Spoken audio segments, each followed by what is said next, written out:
मैं हूं तारिक चौधरी। हमारे YouTube चैनल को सब्सक्राइब कीजिए और बर वक्त मालूमात के लिए बेल आइकन प्रेस कीजिए।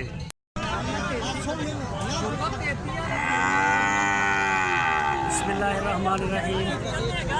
दोस्तों बुद्ध मंडी से सानू मिलने साढ़े सब्सक्राइबर नाम अफजल भाई और इम्तियाज़ भाई।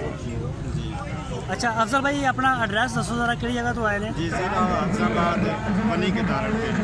ज़िला हाफिज़ाबाद जी वनी गतारण पिंड वनी गतारण इन्हों का पिंड है और DGF लाइफस्टाइल चैनल के रेफरेंस नाल आए हैं। जी बिल्कुल लुधियाना मंडी कोई मुश्किल नहीं हुई आने? नहीं कोई मुश्किल नहीं किसी अक्सर मेरे सब्सक्राइबर ने जो शोर आ रहा है मैं बड़े कमेंट्स करते हैं कि यह शोर बड़ा आता वीडियो के देख रहे हो? जी बिल्कुल शोर आ रहा लेकिन वो अपनी थां ते मजबूर इन्होंने चीज़ों शोर आ रहा और अगे जावे अगे ना जनरेटर वगैरह चलते हैं बड़े। बिल्कुल बस रोजी रोटी और तुम कितने जानवर लैन आए हो? असं तकरीबन 7-8 जानवर लेने 7-8 जानवर। कैसा लगा चैनल DGF लाइफस्टाइल से? बड़ा बेहतरीन। नाम की दसा भाई दा? मोहम्मद इम्तियाज़ भाई। तुसी किहड़ी जगह दे हो? इक्को जगह ही है? हाँ जी भाई हो तुसी? जी बिल्कुल सर बहुत अच्छा लगे। मोस्ट वेलकम साढ़े शहर जी आया। कोई होर कोई खिदमत साढ़े लायक हो तो असीं हाज़र हाँ।